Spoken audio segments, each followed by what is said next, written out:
Hi.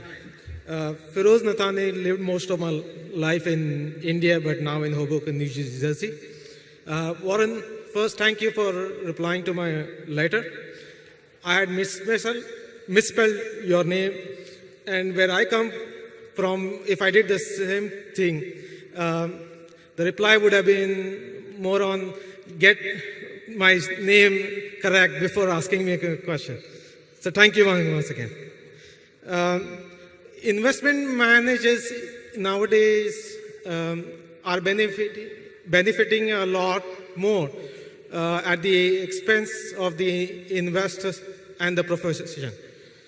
My question is both to you and Charlie is what do you think is the best structured term fees / fee that a manager should have that will give him an opportunity to maximize the time weighted and money weighted returns over the next few decades and be fair to the profession, the investors, and himself.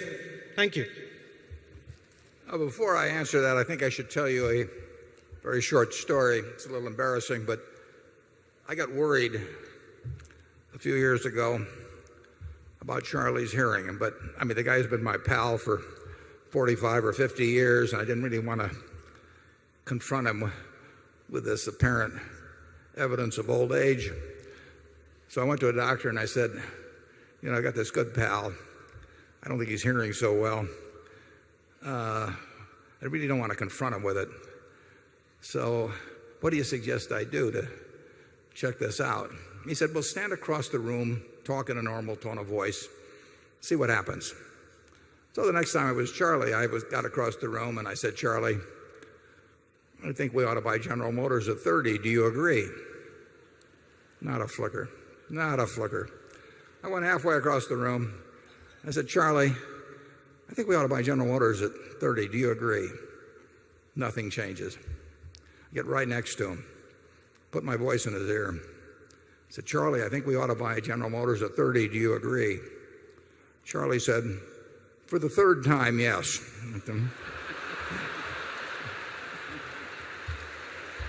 So,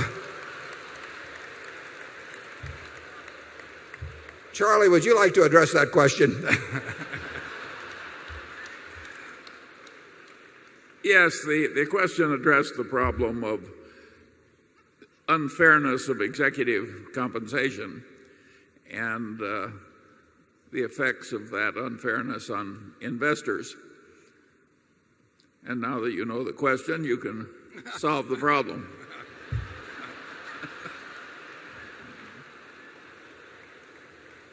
Well, Charlie and I have had plenty to say about compensation, and some of it makes our stomach turn. I will say this, though. There are more problems with having the wrong manager than with having the wrong compensation system. I mean, it is enormously important who runs, you name the company, Procter & Gamble, Coca-Cola, American Express. And any compensation sins are generally of minor importance compared to the sin of having somebody that's mediocre running a huge company. That said, Charlie and I think that compensation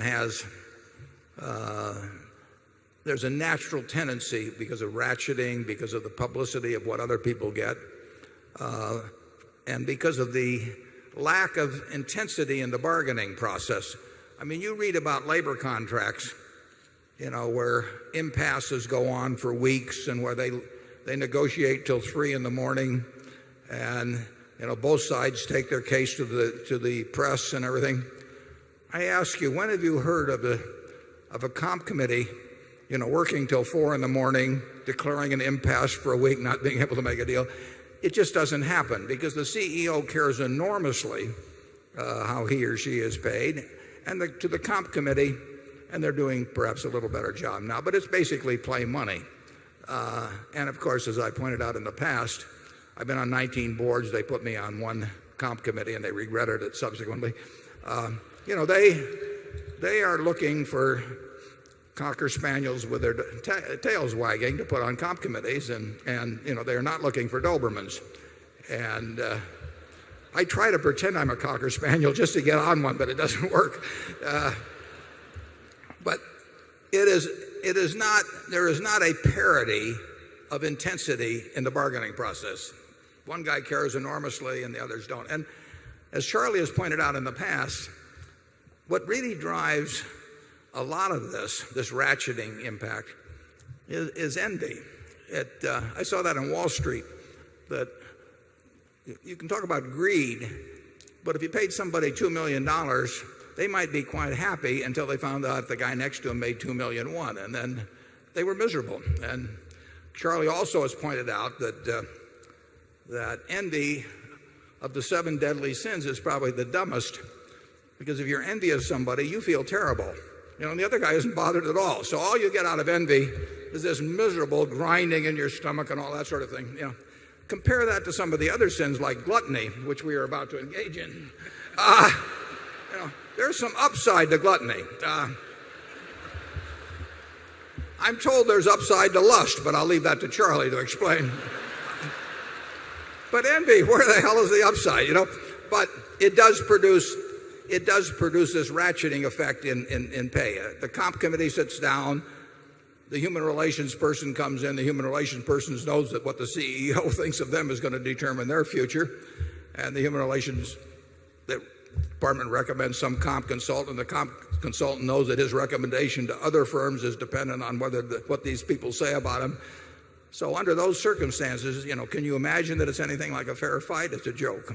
Charlie?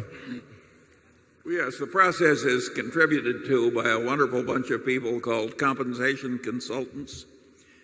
And that reminds me of the old story where the mother asked the child why she told the census taker that the man of the house was in prison for embezzlement. And the child said, I didn't want to admit he was a compensation consultant.